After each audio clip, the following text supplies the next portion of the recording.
Hey, what is going on everybody, and welcome to Fantasia, home of the Melodious.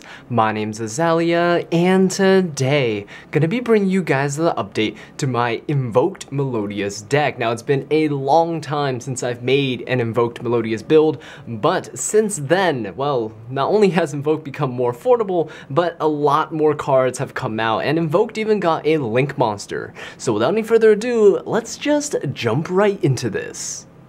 Alright guys, so starting off, we're of course playing with our Melodious monsters, or else this wouldn't be an Invoked Melodious build. So we are playing one copy of Aria the Melodious Diva. Now Aria is here as a one-of, mostly because of the fact that you can send her off of Asanato, and if you really wanted her protection, you could let your fusion monster get destroyed during the end phase and special summon her back, right? Pretty self-explanatory. You don't really want more than one copy of her. It's nice to tutor out over the deck with something like Summon Sorceress, but other than that, you don't really want to see her in your hand because your normal summon is very precious in this build.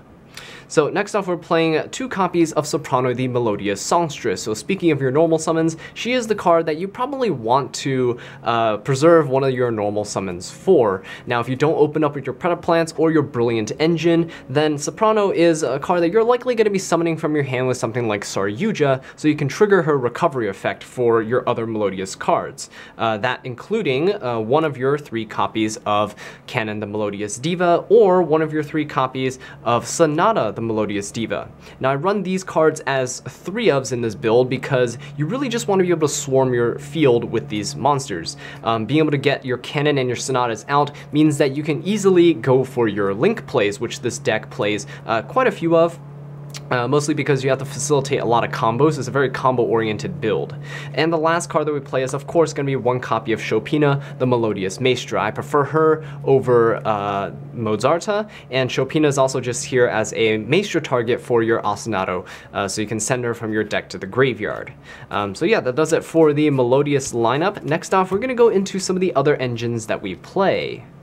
So starting off with one of the engines is the Predaplants, of course, because we're playing our Brilliant Engine in this as well. We're playing 3 copies of Predaplant Orifice Scorpio. Now, Scorpio is here. I don't run any Lone Fires, but Scorpio's purpose is, of course, to summon your Darlingtonia Cobra out from your deck, and Darlingtonia Cobra allows you to go ahead and search for your Brilliant Fusion, which is one of the key combo makers in the deck, especially because Seraphonite is a fairy-type monster and gives you an additional normal summon, but I'll explain that in a bit.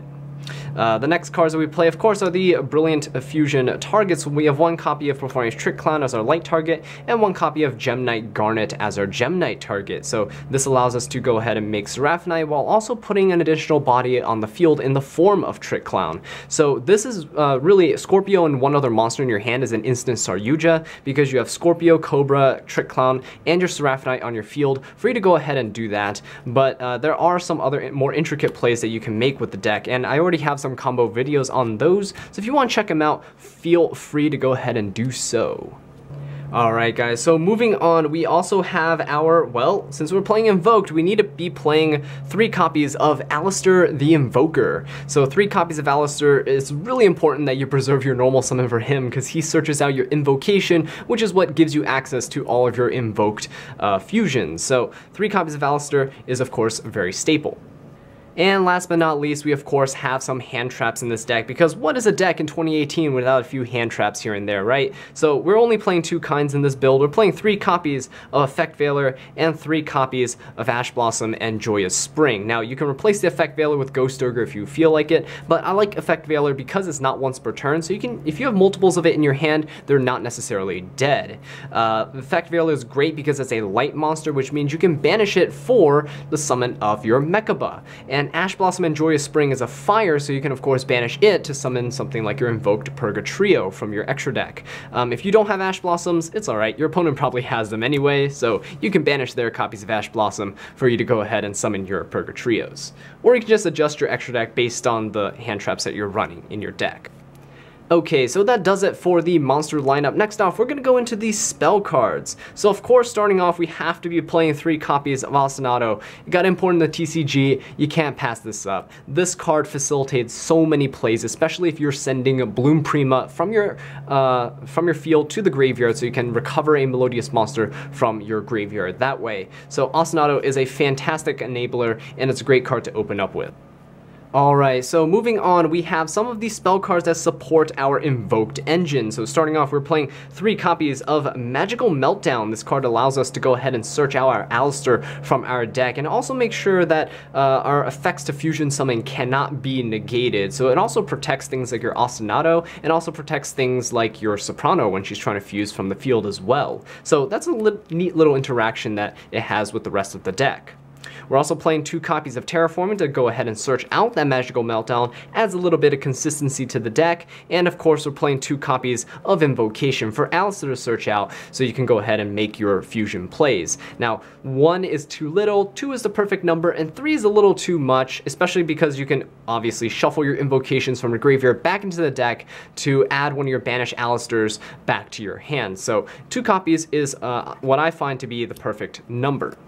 So that does it for these spell cards, and next off we're moving on into our Brilliant engine, which means we're playing 3 copies of Brilliant Fusion right here. Now this is of course to summon your Seraphonite, and it's searchable off your Predaplant engine, so no need to explain that there. Now we have 2 more spell cards in the deck, and the first one of the 2 is going to be a copy of a Monster Reborn. Monster Reborn is, well, great because you can reborn your Invoked Fusions as well as your Shibertas and whatever else you want from your graveyard. If you reborn Soprano, you can go ahead and add back your Cannon or Sonata, go for some more Link plays, Fusion plays, whatever you need at the moment. Monster Reborn is there for you.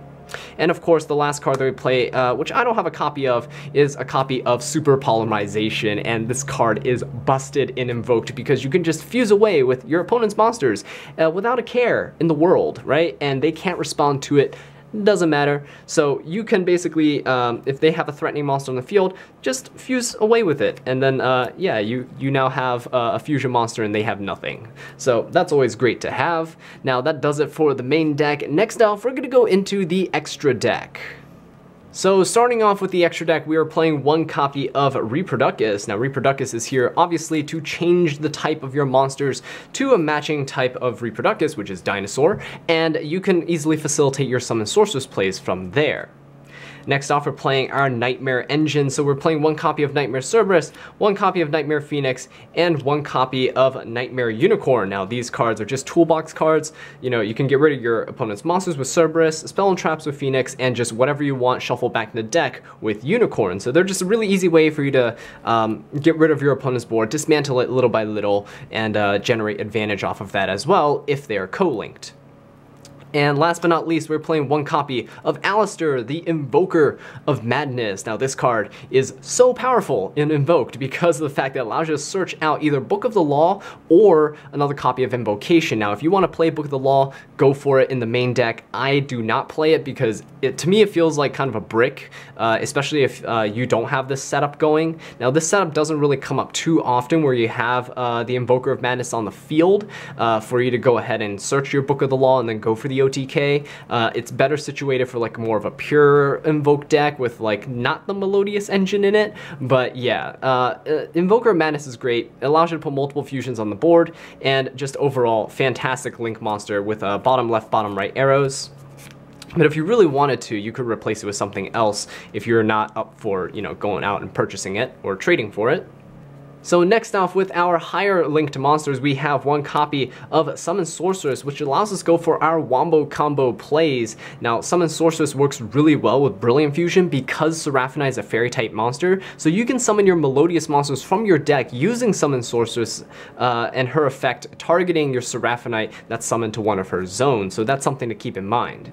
Next off, we have 1 copy of Saryuja Skuldread. As I mentioned earlier with the Predaplants, it's really easy to summon this card because Scorpio and another monster is basically a free Saryuja, so if you had a really weak hand, you can obviously fix it with this card.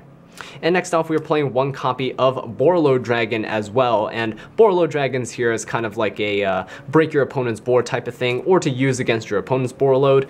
You could run Boral Sword if you want, but I just like the backup of Borreload, just in case my opponent has something that's really tough to get over, so I can just steal it. So that does it for the Link monsters. Next off, we're gonna go into all of our fusions. So for our fusions, starting off, we're playing obviously 1 copy of Gemknight Seraphonite. This gives us our additional normal summon, and it's a fairy type monster, so it's great synergy with our Summon Sorceress.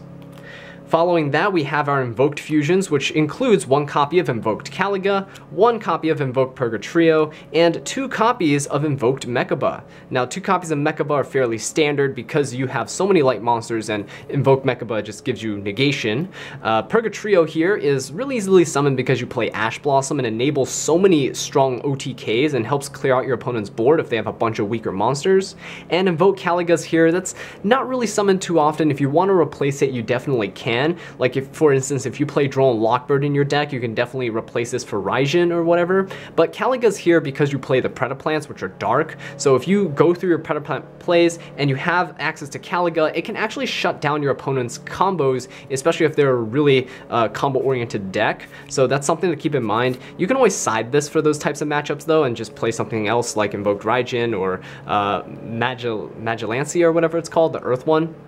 But that's totally up to you and how you structure your deck.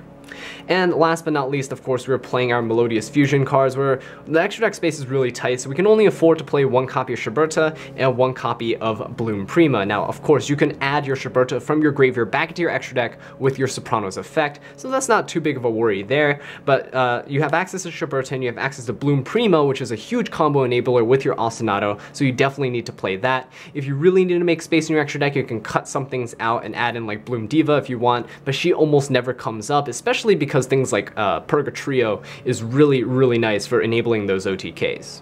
Alright guys, so that does it for the extra deck, and that does it for the deck profile. Thank you all so much for watching this video.